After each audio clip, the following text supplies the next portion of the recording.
I am Aria Perez, 29 years old, and the secret founder of a renewable energy empire worth billions. My family has no idea. For years, they have mocked my environmental activism, dismissed my solar panel projects as hippie nonsense, and treated me like the family tree hugger.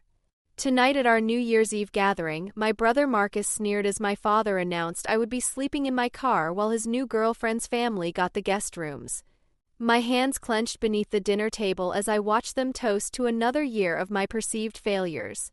6 years I have hidden my success, endured their ridicule about my worthless green fantasies. They have no clue that tomorrow, when the market opens, everything changes. Before I tell you how I went from being homeless on the coldest night of the year to watching my family's world turn upside down, let me know where you're watching from and subscribe for more stories about proving your worth when nobody believes in you. I grew up in Phoenix, Arizona, in a family that worshiped traditional success markers and fossil fuel fortunes. My parents, Eduardo and Carmen Perez, built their wealth through oil investments and real estate development. They viewed environmental concerns as obstacles to profit, not principles worth following. My older brother Marcus, now 33, was groomed from childhood to inherit the family business. He studied petroleum engineering, joined my father's investment firm, and now manages our family's fossil fuel portfolio. Every family gathering became a celebration of another oil stock surge or another environmental regulation defeated. My younger sister Isabella, 26, followed Marcus's blueprint with minor variations. She studied business and marketing, specializing in promoting traditional energy companies. My parents beamed whenever they spoke about her latest campaign for a coal company or natural gas distributor, their voices warm with approval for her ability to sell progress. Then there was me, stuck in the middle, the environmental activist who couldn't be hammered into their carbon footprint-heavy mold of expectations. From the time I was 12, I was fascinated by solar panels and wind energy. While other kids played video games, I wanted to understand how renewable energy could power entire cities. I would spend hours researching battery technology and teaching myself about grid integration. My parents viewed this as teenage rebellion, a phase I would outgrow once I discovered the profitability of conventional energy. Aria, when are you going to focus on something practical? My mother would ask. Environmental science doesn't pay the bills. Look at your brother's salary. High school only widened the gap between my passion and my family's expectations. While Marcus was homecoming king and Isabella was student body treasurer, I started an environmental club that met during lunch to discuss renewable energy solutions. My innovative thinking that teachers praised as forward-looking was labeled at home as unrealistic idealism. You jump from one save-the-world project to another, my father complained after I abandoned a half-finished wind turbine model to work on a solar calculator I was building. You need to focus on real business opportunities like your siblings. What they failed to understand was that I wasn't abandoning ideas. I was evolving them, each project teaching me something I carried into the next breakthrough. College was supposed to be my turning point. I enrolled in business school to appease my parents, but simultaneously worked on my renewable energy startup idea. By sophomore year, I knew I had something revolutionary, a solar panel efficiency system that could increase energy output by 40% while reducing manufacturing costs. When I decided to drop out to pursue it full-time, my family reacted as if I had announced plans to live in a commune. "You are throwing your life away," my father said, his disappointment palpable across the dinner table. "We did not raise you to chase environmental fantasies. Even if this solar panel thing works, which it won't, what kind of business model is that?" My mother added, "No stability, no reliable income, no real career path. Environmental technology is just a fad." Marcus, home for the weekend, shook his head with that superior smile I had grown to hate. "Not everyone is cut out for real business success, Mom. Some people need to learn that saving the world doesn't pay the mortgage." The comparisons became relentless after that. Every family gathering turned into a showcase of Marcus's oil profits and Isabella's marketing victories, juxtaposed against my perceived failures. They would arrive in luxury cars funded by fossil fuel investments, talking about their corner offices and teams of subordinates, while I drove my hybrid and spoke about solar installations. My parents introduced them with pride at neighborhood functions while awkwardly changing the subject when asked about me. "Marcus just closed $1 million oil futures deal," my father would tell anyone who would listen. "Isabella's campaign for Sunset Petroleum won 3 industry awards this year." "Aria is still figuring things out," my mother would say when forced to acknowledge my existence, as if environmental technology was somehow less legitimate than oil speculation. The turning point came 4 years ago at Christmas dinner. I had just secured $3 million in seed funding from an environmental venture capital firm. But when I tried to share the news, Isabella interrupted with an announcement about her promotion to Senior Marketing Director at Titan Energy Corp. "That's wonderful, sweetheart," my mother exclaimed, completely forgetting I had been mid-sentence. As everyone raised their glasses to toast Isabella, I made a decision. I would stop seeking their approval. More than that, I would keep my growing success to myself. Let them think what they wanted. Someday, when the time was right, they would learn the truth. That night, I founded EconoSolar Solutions. What began as a solar efficiency startup quickly expanded into a comprehensive renewable energy ecosystem that attracted major corporate clients. Within 2 years, we had manufacturing facilities in 3 states. By year 3, we had gone international with installations across Europe and Asia. I built strategic partnerships with governments transitioning to green energy, acquired smaller sustainable technology companies, and reinvested profits to fuel exponential growth, all while maintaining a modest public persona. As CEO, I made the unconventional choice to remain anonymous in industry circles, operating through trusted executives for public appearances. It was partly a business strategy, allowing us the advantage of being underestimated by fossil fuel competitors, but mostly it was personal. I wasn't ready for my family to know. The emotional toll of living this double life was significant. I owned a sustainable smart home in Scottsdale, but told my family I rented a studio apartment near ASU. I drove a basic hybrid to family functions while my collection of electric vehicles stayed in my private garage. I endured questions about when I would get a real job while running board meetings for a company valued at billions. 6 years after dropping out, I orchestrated our biggest move yet, the acquisition of Titan Energy Corp., the very company where Isabella built her career promoting fossil fuels. The irony wasn't lost on me. Soon, without knowing it, my environmentally dismissive sister would be working for the family tree hugger, helping transition the company toward renewable energy. The acquisition papers for Titan Energy arrived in my office exactly 1 week before New Year's Eve. I sat at my desk, running my fingers over the embossed logo, now stamped with EconoSolar Company beneath it. 6 years of work had culminated in this moment. The company that had fueled my sister's anti-environmental campaigns was now mine, and I planned to transform it into a leader in renewable energy transition. "Would you like me to arrange the announcement to the Titan employees?" my assistant Diego asked. I shook my head. "Not until after the holidays. Let them enjoy New Year's without worrying about corporate restructuring." What I didn't say was that I wanted one last family gathering with the old dynamic intact. One final celebration with them unaware before everything changed. The annual invitation from my parents had arrived via text as perfunctory as ever. "New Year's Eve party at 7. Let us know if you're coming. Bring something to drink." No warmth, no excitement at the prospect of seeing me. Just logistics. I texted back my acceptance, though every instinct told me to decline. 6 years of conditioning had taught me what to expect. Hours of Marcus's fossil fuel boasting, my parents' thinly veiled disappointment in my environmental focus, and Isabella's quiet allegiance to the family hierarchy that placed me firmly at the bottom. Despite owning a fleet of luxury electric vehicles, I drove my trusty hybrid Prius to my parents' sprawling desert home on New Year's Eve. The modest car was part of my cover, but it also served as armor. It reminded me that I had nothing to prove to them, that their validation no longer determined my worth. I pulled into the circular driveway behind two vehicles I didn't recognize, a massive SUV and an ostentatious BMW. Inside, I found my answer. Marcus had brought his new girlfriend, Rebecca Sterling, along with her parents, the Sterlings.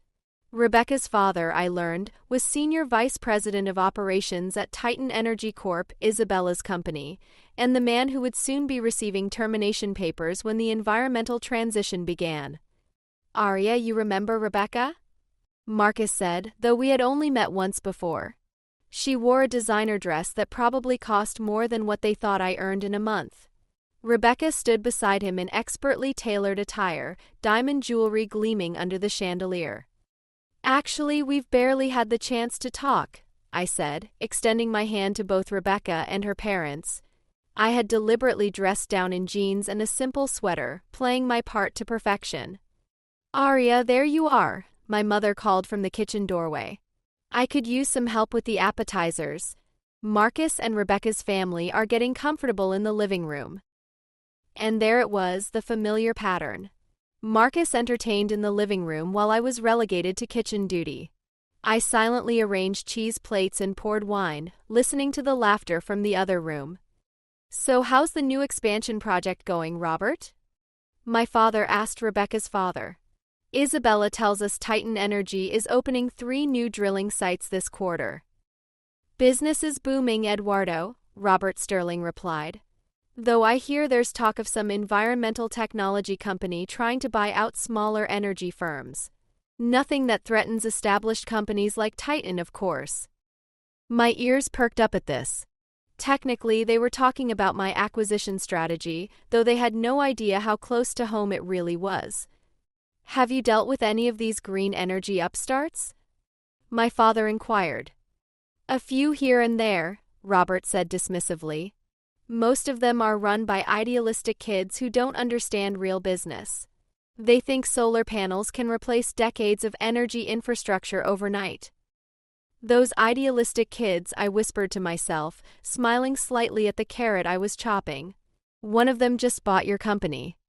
"Arya, how's that environmental project thing you were working on?" my father called out suddenly, remembering my existence. "Still trying to save the world with solar panels?" I bit my tongue. My environmental project thing had just acquired Isabella's company for $4.2 billion, and I was about to transform it into the largest renewable energy transition in corporate history. "It's progressing," I answered noncommittally. "You know, there's an entry-level position opening up at Titan next month," Isabella said, entering the kitchen to refill her wine glass. "Marketing assistant for traditional energy campaigns. Nothing fancy, but it would give you some actual industry experience." I could put in a word. The condescension in her voice made my jaw clench. If she only knew that I would be reviewing her employment status next week, along with plans to redirect all of Titan's marketing toward renewable energy promotion. "Thanks, but I'm committed to my current path," I managed. "Suit yourself," she shrugged, returning to the living room. "But you can't fight the energy industry forever. Oil and gas aren't going anywhere." I caught snippets of my parents' conversation as I finished the appetizer preparations. "At least Marcus is building something substantial," my mother said in hushed tones. "I worry about Arya, 29 and still chasing these environmental dreams that lead nowhere." "Isabella has tried to help her," my father responded. "But you can't help someone who refuses to see reality. The energy sector is about oil and gas, not solar panels and wind turbines." I closed my eyes, letting the familiar pain wash over me. 6 years of success had insulated me from caring too deeply about their opinions, but some wounds never fully heal. My phone buzzed in my pocket. A text from my CFO about the Titan transition, finalized the restructuring plan. "Robert Sterling's termination package ready per your instructions. Environmental transition team standing by." I smiled despite myself. Robert Sterling had no idea that his future at the company was already being decided by the woman arranging appetizers in this kitchen, or that his daughter's boyfriend's sister was about to transform his life's work from fossil fuel promotion to renewable energy advocacy. The final straw came just before dinner. I had stepped into the hallway to quickly check an urgent email when I overheard Marcus and my mother talking in the guest room area. "We've put the Sterlings in the master guest suite, of course," my mother was saying. "Your father and I are in our room. Isabella's in hers, and you and Rebecca will have the second guest room." "What about Aria?" Marcus asked, though his tone suggested he already knew the answer. "Well, we're already at capacity with Rebecca's family here," my mother replied. "I thought she could sleep in her car. It's just for one night, and she's always talking about minimalism and environmental responsibility anyway." "Perfect," Marcus laughed. "Maybe sleeping under the stars will give her more inspiration for her solar panel fantasies." My blood ran cold. Sleeping in my car in Phoenix in January, while not as brutal as a Boston garage, was still humiliating and uncomfortable. My hands trembled with silent rage as I slipped back into the kitchen, pretending I hadn't heard. 6 years of building an empire while enduring their mockery, and they were making me homeless on New Year's Eve so Rebecca's fossil fuel family could be comfortable. The dining room gleamed with holiday perfection. Crystal glasses caught the light from the Art Deco chandelier. Fine china plates sat on the heirloom tablecloth, and a centerpiece of desert roses and silver accents ran down the middle of the table. It was a scene straight from a luxury magazine, right down to the assigned seating that placed me at the far end, practically isolated from the rest of the conversation. My mother had positioned Robert Sterling at the head of the table with my father at the other end. Marcus sat to Robert's right, Rebecca next to Marcus, Mrs. Sterling to Robert's left, and Isabella next to her. I was placed at the furthest point beside an empty chair, physically manifesting my emotional distance from the family.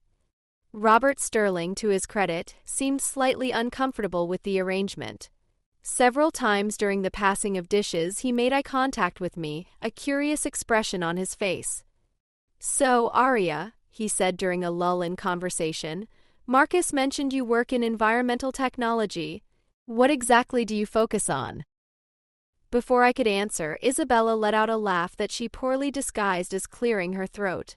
"Oh, Aria dabbles in solar stuff," she said dismissively. "Nothing on the scale you're used to at Titan Energy." "I work in renewable energy solutions," I said, meeting Robert's eyes directly.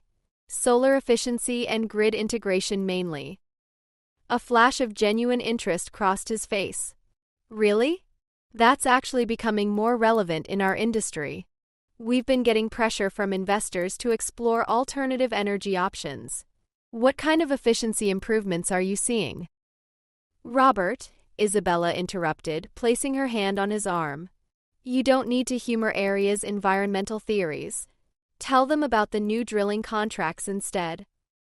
And just like that, the conversation was redirected. I watched as Robert hesitated, then followed Isabella's lead, launching into a story about Titan's expansion into new oil fields. My brief moment of professional acknowledgement vanished. The dinner proceeded in its usual pattern. Marcus dominated the conversation with stories about oil futures and investment opportunities.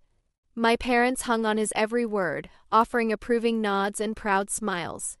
Isabella occasionally chimed in with her own achievements in fossil fuel marketing, receiving similar validation. When I spoke, which was rarely, my comments were met with polite but disinterested responses before someone quickly changed the subject. It was a dance we had perfected over years of family gatherings. "The food is delicious, Carmen," Mrs. Sterling said, finishing her second helping of tamales. "You've outdone yourself." "Thank you, Margaret," my mother beamed. "It's so nice having everyone here for New Year's, and having your family join us is such a treat." "Speaking of which," my father added, "we should discuss sleeping arrangements. It's getting late and we have a big celebration ahead of us." My stomach tightened. Here it came. "Robert and Margaret, we've prepared the master guest suite for you," my mother said. "Fresh linens and towels and a beautiful view of the desert." "Marcus and Rebecca, you'll have the second guest room," my father continued. "And Isabella's already settled in her old room." All eyes turned to me, and I could see the discomfort flicker across Robert's faces. "Aria," my mother began, her voice taking on a falsely bright tone, We've run out of indoor space, but you've always been the adventurous one. You can sleep in your car tonight.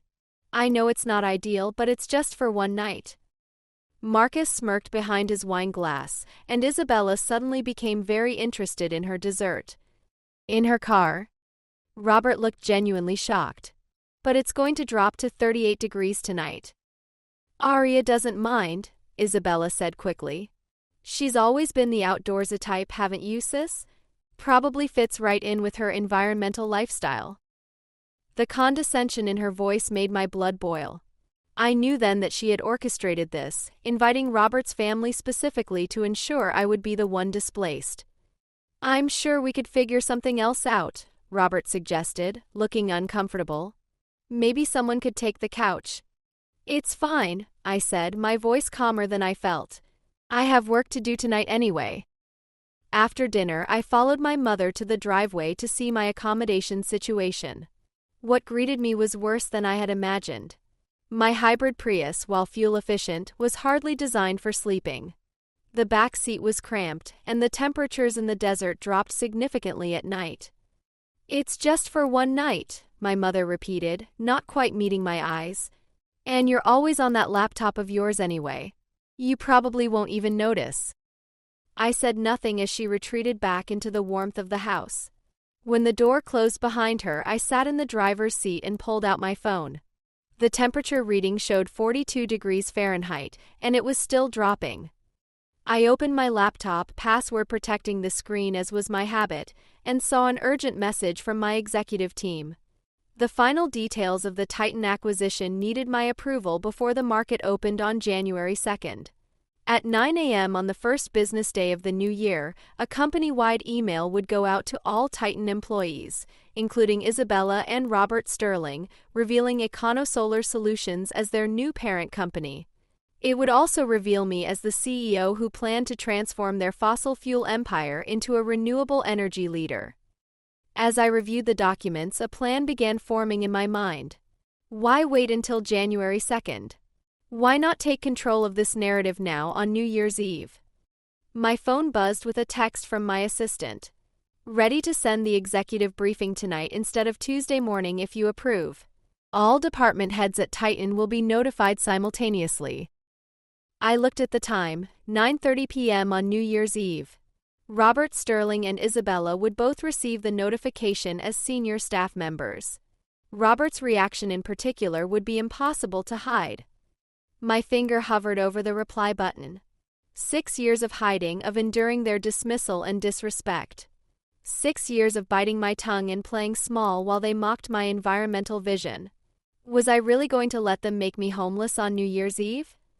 The car door opened and Robert Sterling stepped outside, looking sheepish. "Sorry to intrude," he said. "I just wanted to check if you were okay out here. It's really cold and this doesn't seem right." Before I could respond, his phone chimed with an incoming email. Then again and again. Robert frowned, pulling his phone from his pocket. "That's strange. Multiple urgent messages from the executive team on New Year's Eve." He opened the first email, and I watched as his expression shifted from confusion to shock. "This says Titan Energy has been acquired by EconoSolar Solutions," he said, looking up at me. "Effective immediately. But that's impossible. We would have known about acquisition talks." His phone rang and he answered it automatically. "Robert Sterling." "Yes, I just saw the emails. No, I had no idea about any acquisition. The new CEO wants to speak with me? Tonight? On New Year's Eve?" As he listened to the voice on the other end, his eyes widened and he slowly turned to look at me, really look at me for the first time. Recognition dawned on his face as he connected the dots. She's right here," he said into the phone, his voice barely above a whisper. The desert air suddenly felt much colder as Robert stared at me, phone still pressed to his ear. I could hear the tiny voice of my chief operating officer asking if he was sure he was actually with Aria Perez, CEO of EconoSolar Solutions. "I believe I am," Robert said carefully, his eyes never leaving my face. I held out my hand for the phone. "May I?" With robotic movements, he passed me his cell. The moment felt surreal, sitting in my cramped Prius in my parents' driveway, about to shatter 6 years of deception. "James," I said, using my executive voice, the one my family had never heard. "Yes, I'm with Robert now. The timeline has moved up. Proceed with the full announcement to the executive team tonight. We'll address the rest of the staff Tuesday as planned." I could almost hear James's confusion through the phone. "Tonight, ma'am? It's New Year's Eve." "I'm aware of the date," I replied, watching Robert's face grow increasingly pale. "Some circumstances have changed. Proceed immediately. And James? Initialize the environmental transition protocols. We're converting Titan's entire operation to renewable energy promotion." After ending the call, I handed the phone back to Robert, who took it as if it might bite him. "You're the CEO of Econo Solar," he stated, not a question, but a confirmation to himself. "You bought Titan Energy." "I did," I confirmed, closing my laptop. "And I plan to transform it into the largest renewable energy transition in corporate history."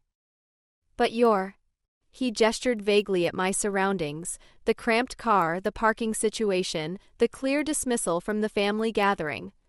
"Sleeping in my car on New Year's Eve," I finished for him. "Yes, it appears so."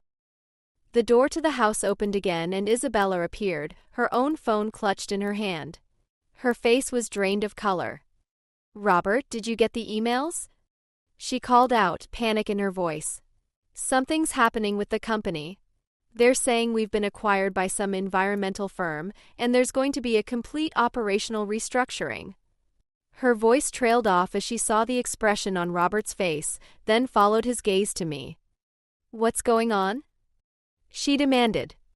"Perhaps we should discuss this inside," I suggested, getting out of my car. "It's rather cold out here." In a daze, Robert and Isabella followed me back into the house. The warm air hit my face as we entered the kitchen, where my parents, Marcus, Rebecca, and Mrs. Sterling were cleaning up after dinner. "Done getting settled already?" my mother asked without looking up from the dishes. "There's been a change of plans," I said calmly. "We need to talk." Something in my voice must have registered because my mother turned around, dish towel still in hand. My father looked up from loading the dishwasher, and Marcus paused mid-conversation with Rebecca. "What's wrong?" my father asked, looking between me and the shell-shocked expressions on Isabella and Robert's faces. Robert's phone rang again, breaking the tension. He glanced at the screen, then at me, clearly unsure what to do. "You should answer that," I told him. "It's probably the transition team with the restructuring timeline." His eyebrows shot up, but he answered the call, putting it on speaker perhaps without even realizing it. "Robert, it's Jennifer from Human Resources," came the voice. "Have you seen the acquisition announcement? Econo Solar has bought us out, and the CEO is implementing immediate changes. They're saying she's been working undercover in the renewable energy sector. Do you know anything about this environmental transition plan?" The kitchen fell completely silent. 6 pairs of eyes fixed on me. "Jennifer, I'll call you back," Robert said faintly, ending the call. "Aria," Isabella began, her voice unusually high. "What is she talking about? What do you know about this acquisition?" I looked around at my family in the kitchen where I'd spent countless holidays feeling invisible and dismissed. The moment I had both dreaded and anticipated for 6 years had arrived. "I'm the CEO and founder of Econo Solar Solutions," I said simply. "As of last week, I own Titan Energy. And starting Tuesday, we're converting the entire operation to renewable energy development and promotion." The silence that followed was absolute. My mother's dish towel slipped from her fingers and fell to the floor. My father's mouth opened and closed without sound. Marcus froze mid-motion, a wine glass suspended between his hands and the counter. Rebecca looked confused, not understanding the family dynamics at play. Isabella broke the silence with a sharp, disbelieving laugh. "That's not possible. Econo Solar is worth billions. It's one of the fastest-growing renewable energy companies in the world." "Yes," I agreed. "It is." "But you dropped out of college," my father stammered. You've been working on some small environmental project. That small environmental project was EconoSolar, I explained. It hasn't been small for quite some time. You're lying, Isabella accused, though doubt had begun to creep into her voice. This is some kind of joke. In response, I pulled out my phone and opened a secure app that connected directly to the EconoSolar system. I entered my authorization code and turned the screen toward them, showing the dashboard that only the CEO could access. This is real-time data from our global operations, I explained. Our current valuation is just over $8.2 billion. We have 12,000 employees across 6 continents, and as of last week, that includes everyone at Titan Energy. Robert had begun nodding slowly, pieces falling into place. The efficiency innovations, the grid integration technology, the corporate sustainability consulting. That was all you. Every bit of it, I confirmed.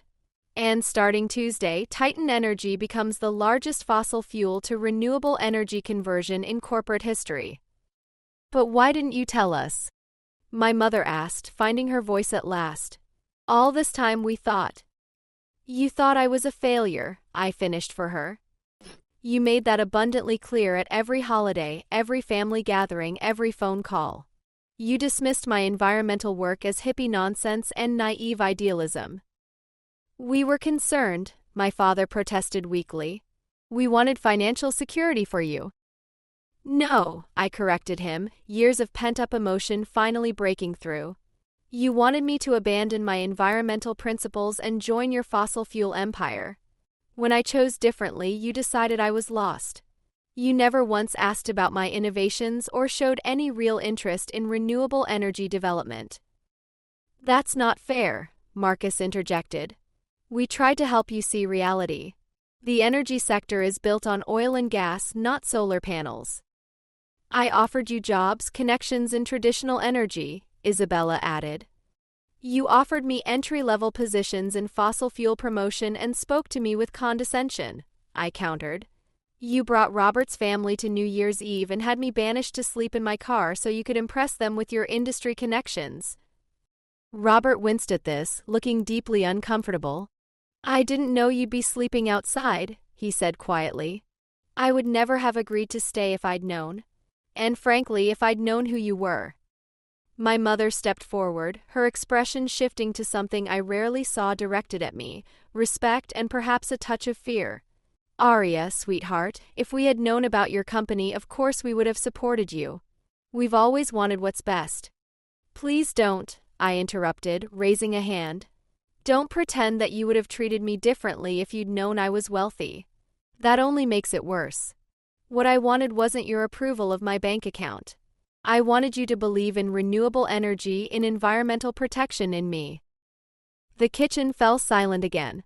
My phone continued to buzz with notifications as the news spread through the executive ranks at both companies. Outside, fireworks had begun in the distance as other families celebrated the new year together. So what happens now? Marcus asked, speaking for the first time. With Titan, I mean. With the fossil fuel operations. Complete transition to renewable energy, I explained. Solar installations, wind farms, battery storage systems, grid integration technology. We're converting every drilling site to clean energy production and every marketing campaign to environmental advocacy. Isabella's face had gone from white to gray. And me? Am I fired? The question hung in the air. 6 years ago, I might have savored this moment, the power to determine my sister's fate after years of condescension about my environmental work. Now it just felt hollow. No, Isabella, you're not fired, I said. Your marketing skills are excellent, whatever our personal differences. But you'll be redirecting those talents toward promoting renewable energy instead of fossil fuels. You'll be reporting to a new environmental communications director starting next week. Relief washed over her face, quickly replaced by a new worry. Will everyone know about us being sisters? That's up to you, I told her. I've kept my identity private for business reasons, not just personal ones. That will change now, but how we handle our relationship in the workplace is something we can discuss. Robert cleared his throat, clearly struggling to reconcile his perception of me with this new reality. What about employees like me? The traditional energy operations staff. Retraining programs, I answered. We're converting expertise in fossil fuel operations to renewable energy development. It's a 6-month transition period with full salary and benefits maintained. My father sank into a kitchen chair, looking overwhelmed. All this time we had no idea. You've been running a billion-dollar environmental company while you mocked my environmental activism and dismissed renewable energy as a passing fad, I acknowledged. After years of trying to prove the viability of clean energy to you, I decided to stop trying. The company became my focus instead. Robert's phone rang again, and he glanced at me apologetically before stepping into the hallway to take the call. I could hear him talking in his executive voice, suddenly very much the VP addressing a corporate crisis situation that would transform his entire career. Isabella stared at me as if seeing a stranger. In many ways she was. The Arya she knew, the little sister she had alternately ignored and patronized for her environmental concerns, had never existed. Not really. I suppose I should get my things from the car, I said into the awkward silence. I'll find a hotel for tonight. No, my mother exclaimed, jumping to her feet. You can't leave now. It's New Year's Eve and your family. The irony of her sudden concern wasn't lost on anyone in the room. The master guest suite can be rearranged, my father added hastily. The Sterlings can take the living room, or we can figure something else out. I wouldn't put anyone else outside, I said firmly. Not on New Year's Eve or any other night. Robert returned, slipping his phone into his pocket. That was the board chairman. They've called an emergency meeting for January 3rd to discuss the environmental transition. He looked at me with new respect in his eyes. Your team works incredibly efficiently. Sustainability applies to business practices as well as energy production, I replied. The dynamics in the room had shifted completely. My family stood awkwardly in their own kitchen, suddenly unsure of their place in relation to me. The power balance that had defined our relationships for decades had been upended in the span of 20 minutes. I need some air, Isabella said abruptly, heading for the back patio. After a moment's hesitation, I followed her. The desert patio was cool under the star-filled sky, the distant mountains silhouetted against the horizon. Isabella stood at the railing, her breath visible in the cold air. Are you really going to keep me on? She asked without turning around. Or was that just for show in front of everyone? I meant what I said, I told her, joining her at the railing. Your marketing work is effective, Isabella. Our personal history doesn't change that. But you'll be promoting renewable energy instead of fossil fuels. She nodded slowly, still not looking at me. I've been horrible to you. All these years dismissing your environmental work, calling it naive idealism. Yes, I agreed simply. You have. And now you're going to help lead the largest corporate environmental transition in history. She laughed, a short, humorless sound. God, the irony. I've spent years promoting oil and gas, and now I'll be working for my environmental activist sister. Life is full of unexpected transitions, I said. Just like energy systems. Finally, she turned to face me. Why didn't you tell me? All these years, watching me promote fossil fuels, knowing you could transform the entire industry? Why let me make such a fool of myself? I considered her question carefully, searching for the honest answer. At first, it was self-preservation. The company was growing but still vulnerable. Then it became habit. And maybe part of me was waiting. Waiting for what? For one of you to see the value in renewable energy, I admitted. To be interested in environmental protection without knowing what I had accomplished. To value clean energy for its own merit, not for my success. Tears welled in Isabella's eyes, something I couldn't remember seeing since we were children. I don't think I know how to do that anymore. I've been trained to think of environmental concerns as obstacles to profit. It was perhaps the most honest thing she had ever said to me. I went back inside to retrieve my overnight bag from the car, moving past my stunned family members who seemed frozen in place. When I returned to the house, Robert was collecting his belongings from the master guest suite. "I've called a car service," he told me. "I think it's best if we give your family some space tonight." "You don't have to leave," I said. "This isn't your fault." "I think I do," he countered with a wry smile. "Besides, I have about 1,000 emails to answer before the board meeting. Apparently, my new boss has quite an ambitious environmental transition plan." For the first time that evening, I felt a genuine smile tug at my lips. "Is that so?"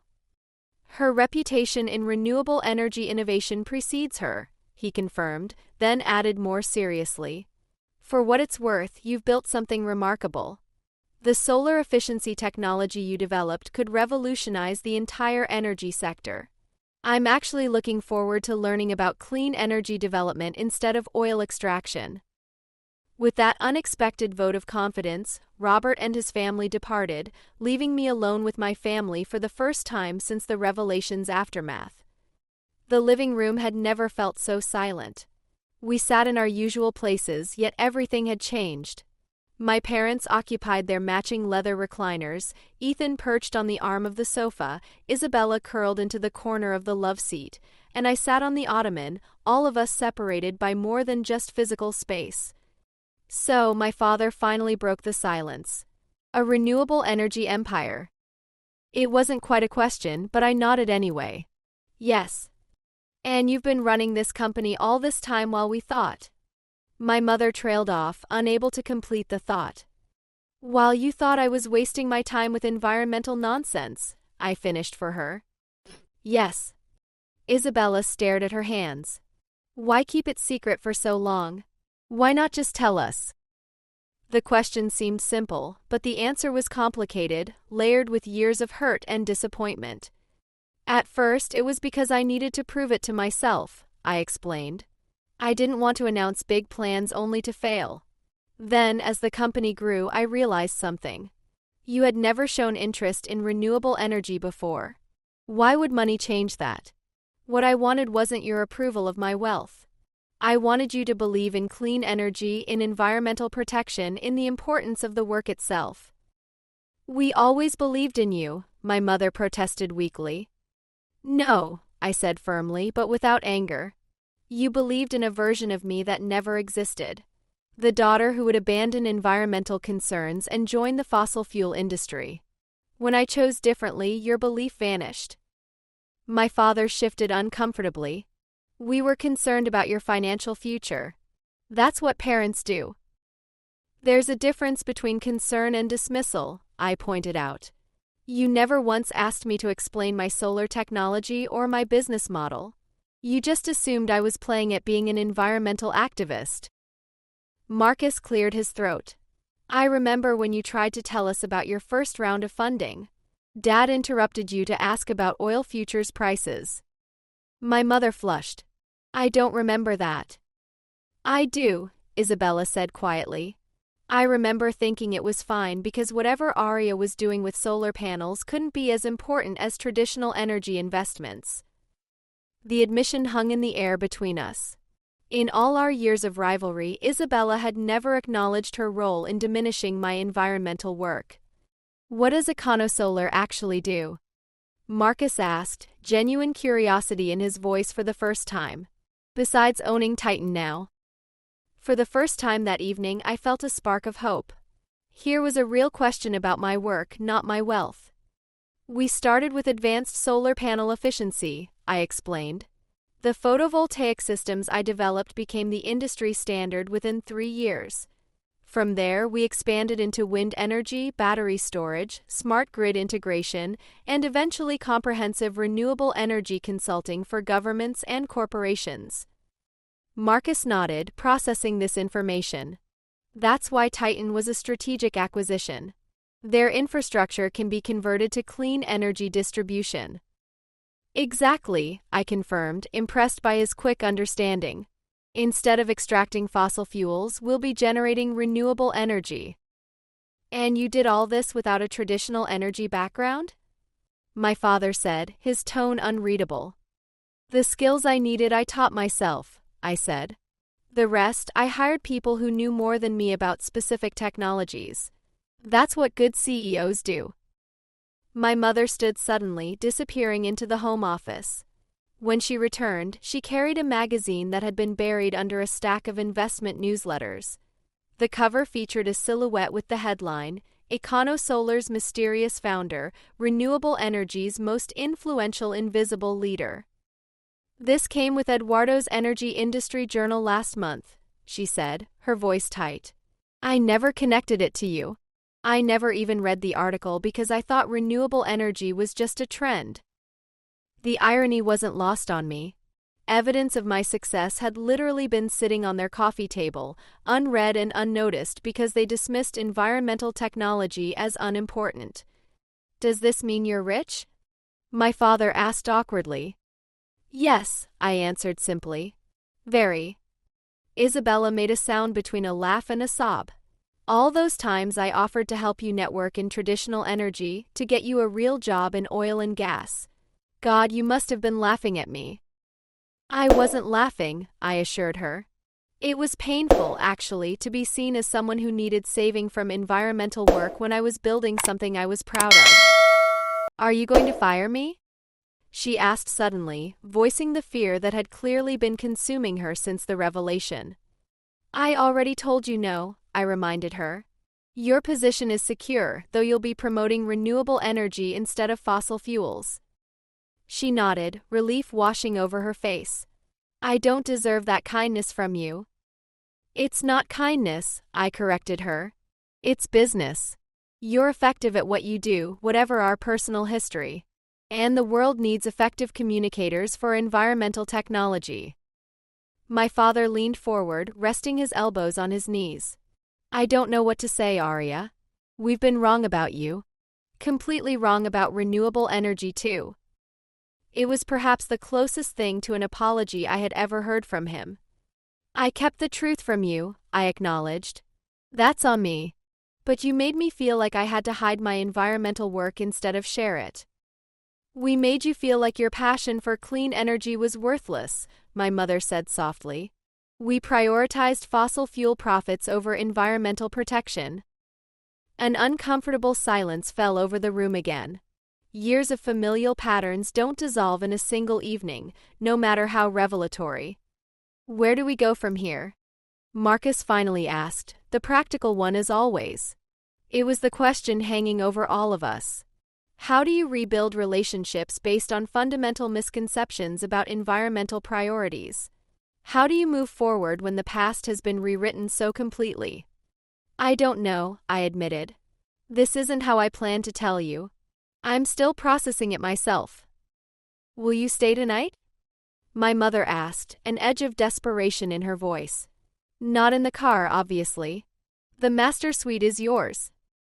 The thought of staying, of trying to sleep under this roof with all these emotions swirling, was overwhelming.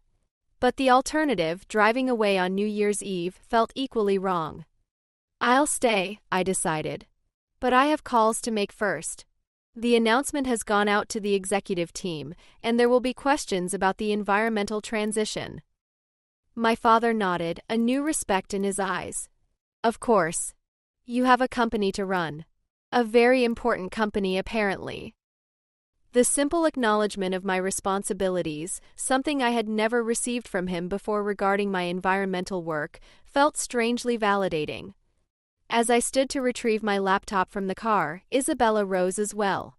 "I'll help you move your things to the guest room," she offered, an olive branch in the form of a simple courtesy.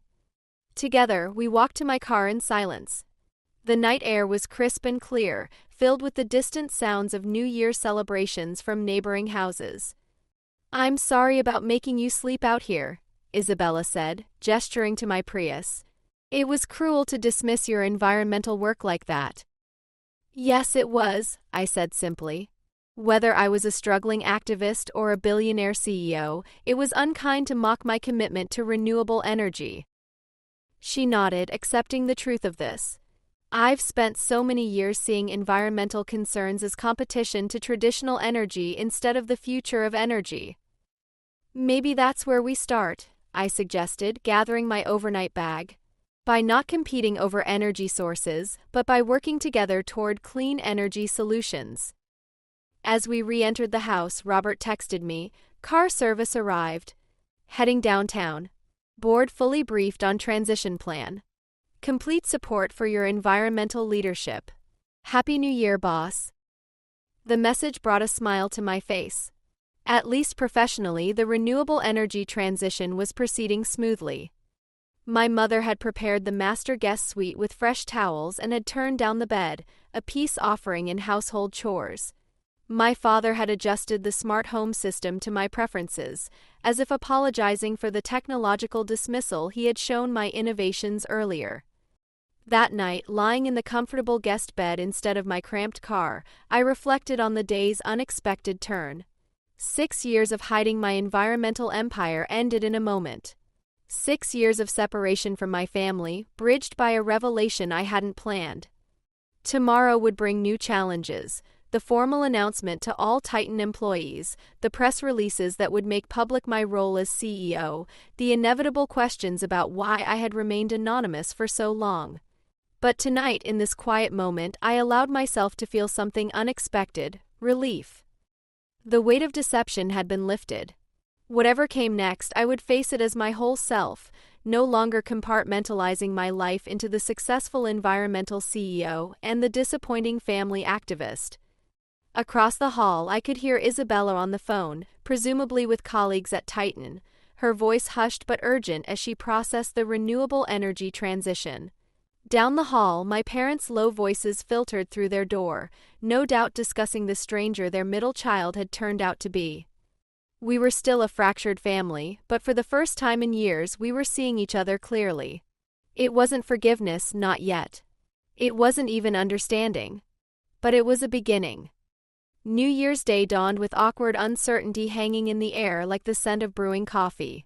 I rose early, accustomed to starting my day before sunrise, and found my father already in the kitchen, staring into his mug as if it contained answers to questions he hadn't yet formulated. "Happy New Year," I offered tentatively. He looked up, startled. "Happy New Year, Arya. Coffee?" He poured me a cup with unusual care, as if serving an important guest rather than his daughter. "Did you sleep well?" he asked. "Better than I would have in the car," I replied, unable to resist the small jab. He winced. "About that, it was inexcusable. I want you to know I didn't realize how dismissive we'd become about your environmental work." It wasn't quite an apology, but it was more acknowledgement than I typically received. I accepted it with a nod. "I have some calls to make before everyone wakes up," I said, checking my phone. "The formal announcement goes to all Titan employees at 8 a.m. "Of course," he said, then added awkwardly, "Should I leave you alone for privacy?" The question revealed how little he knew about my life, my work, my daily routine in renewable energy development. "No, it's fine," I replied. "I'm used to working anywhere." He watched me with newfound curiosity as I set up my laptop at the kitchen table, the same place where I had done homework as a child, often researching environmental topics that my family dismissed as unimportant. As I answered emails and approved final communications about the environmental transition, I could feel his eyes on me, seeing me truly working for the first time. By 7:30, the rest of the family had trickled into the kitchen. My mother fussed over breakfast with extra attention, producing elaborate huevos rancheros and fresh fruit that hadn't been planned for our original meal. Isabella checked her phone compulsively, awaiting the official announcement. Marcus observed us all with the careful neutrality of someone watching a delicate negotiation. "Should we do presents now or after breakfast?" my mother asked, trying to establish some normalcy. "After is fine," I said, closing my laptop as 8 o'clock approached. "The announcement is going out now." Almost on cue, Isabella's phone chimed with an incoming email. She read it silently, her expression unreadable, then looked up at me. "It's official," she said. "Econo Solar Solutions has acquired Titan Energy effective immediately. Aria Perez, founder and CEO of EconoSolar, will address all employees after the holiday regarding comprehensive environmental transition plans. My parents exchanged glances, the reality of my position sinking in anew.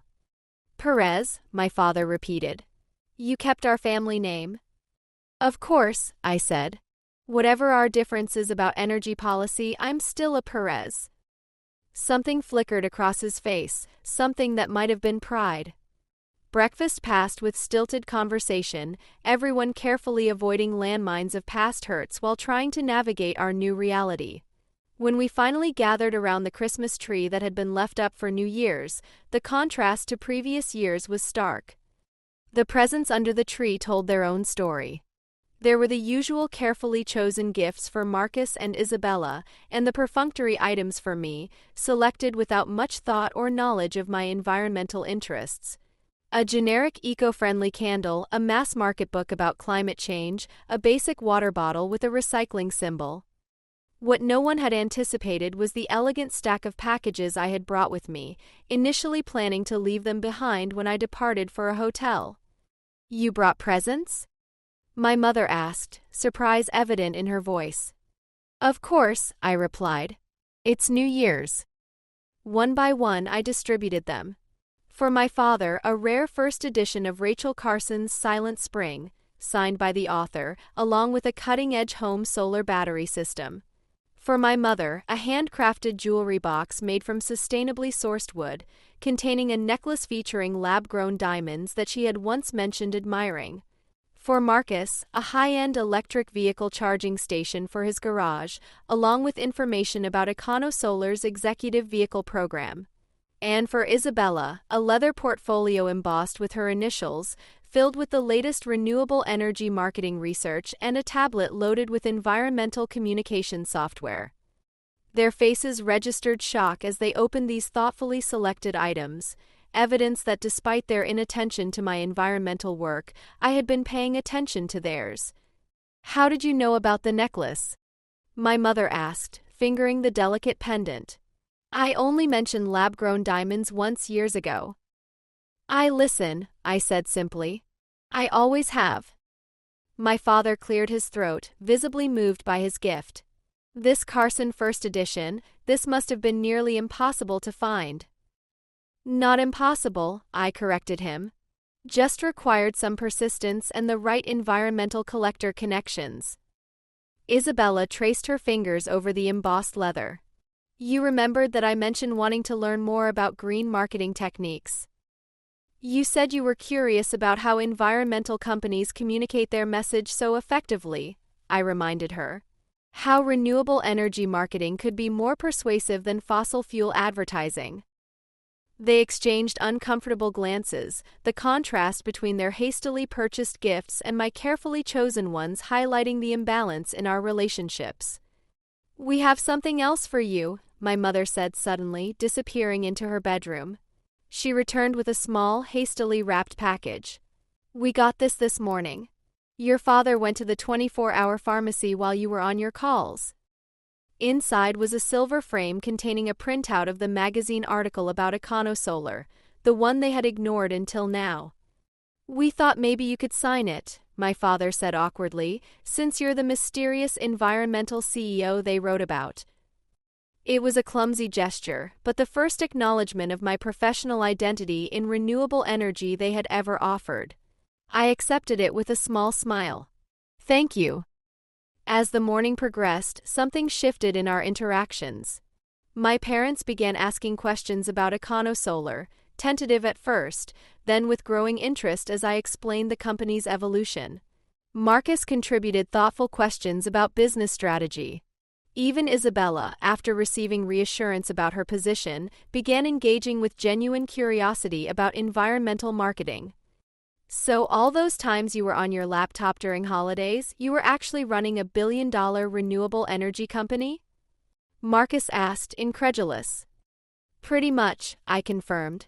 Last Thanksgiving, I was finalizing the acquisition of 3 solar farms while you all thought I was avoiding conversation about getting a real job. Is that why you always left early? My mother asked. Because of work? I hesitated, weighing honesty against kindness. Partly work, yes, and partly because these gatherings were difficult for me. Because of how we treated your environmental work, my father acknowledged, surprising me with his directness. Yes, I admitted. It's hard to sit through hours of being treated as the family tree hugger whose renewable energy passion was somehow less legitimate than fossil fuel investments. A heavy silence fell over the room. My mother wiped away a tear. I found some old photos, she said suddenly, retrieving an album from the bookshelf. From when you were in high school working on that solar panel project. She opened to a page showing a teenage me with a group of fellow students, proudly displaying a renewable energy project that had won a state competition. A competition my family had declined to attend. You won first place, she said, tracing the ribbon visible in the photo. I remember now. We didn't go because Marcus had an important presentation about oil investments the same weekend. It's fine, I said automatically, the dismissal of my environmental achievement so familiar it barely registered. No, it's not fine, my father interjected. We should have been there. One of us at least should have supported your renewable energy work. Isabella looked at the photo over my mother's shoulder. I had no idea you were doing things like this. I was so caught up in learning about traditional energy marketing. You were encouraged to focus on fossil fuels, I pointed out without accusation. We all were shaped by the family's energy industry focus. The conversation continued through lunch, decades of misunderstanding about environmental priorities slowly being addressed. There were no dramatic apologies or tearful reconciliations, just the gradual acknowledgement of patterns that had shaped our relationships around energy and environmental issues. By late afternoon, my phone buzzed with a message from a business journalist. Company-wide email has gone out. Your inbox is exploding with congratulations and interview requests. PR team handling environmental transition press inquiries. All proceeding smoothly. I showed the message to Isabella, whose anxiety about the workplace transition was visible. It's going to be fine, I assured her. The environmental transition team will handle most of the technical changes. Your day-to-day work won't be dramatically different, just focused on renewable energy instead of fossil fuels. Except that my environmental activist little sister is now the big boss, she said with a wry smile, the first genuine one I'd seen from her in years. There is that, I acknowledged. As evening approached, we gathered for a simpler dinner than the previous night's formal affair. The conversation flowed more naturally, no longer weighted with secrets and pretense about environmental versus traditional energy. My father asked about EconoSolar's expansion plans. My mother inquired about my homes in other cities. Marcus expressed interest in my approach to sustainable business management. Most surprisingly, Isabella shared stories about Titan that invited my perspective, creating a bridge between our professional worlds. The renewable energy marketing was always challenging from our perspective, she admitted. We couldn't figure out how to make environmental benefits sound as immediate and profitable as fossil fuel returns. That's been a challenge industry-wide, I agreed. Technical environmental features versus user benefits. At EconoSolar, we reverse the development process. We start with the environmental impact and work backward to the profit model. That's brilliant, she acknowledged, professional respect entering her voice for the first time regarding environmental work. Show the profitability of sustainability. For a brief moment, I glimpsed what might have been possible all along, a relationship based on mutual respect for environmental innovation rather than competition between energy sources. After dinner, as we settled in the living room with coffee, my father asked the question that had clearly been on his mind all day. Why did you decide to keep your success a secret from us specifically? I understand the business reasons for anonymity, but why not tell your family about your environmental empire? It was the heart of the matter, the question that had lingered beneath all our interactions since the revelation. I needed to know if you could ever see value in renewable energy for its own merit, not because it made money, I answered honestly. I wanted to be valued for my environmental vision, my commitment to clean energy, my character, not my bank account or title. And we failed that test, my mother said softly. Yes, I confirmed. Until yesterday you did. And now? Marcus asked. What happens with us now? I looked around at their faces, so familiar yet somehow new in the light of our changed understanding about environmental priorities. Now we start again, I said. Not pretending the past didn't happen, but not letting it dictate our future either. And maybe we can work together toward a more sustainable world. As New Year's Day drew to a close, I realized something unexpected had occurred. The revelation of my secret hadn't brought the vindication or triumph I might have imagined. Instead, it had created space for something more valuable, the possibility of authentic connection around shared environmental goals. We were not a healed family. Not yet. There were years of hurt and misunderstanding about energy policy to address, patterns of behavior regarding environmental issues to unlearn. But for the first time since I was a teenager with an environmental dream no one believed in, I felt seen by my family. Not completely, not perfectly, but genuinely. It was a beginning.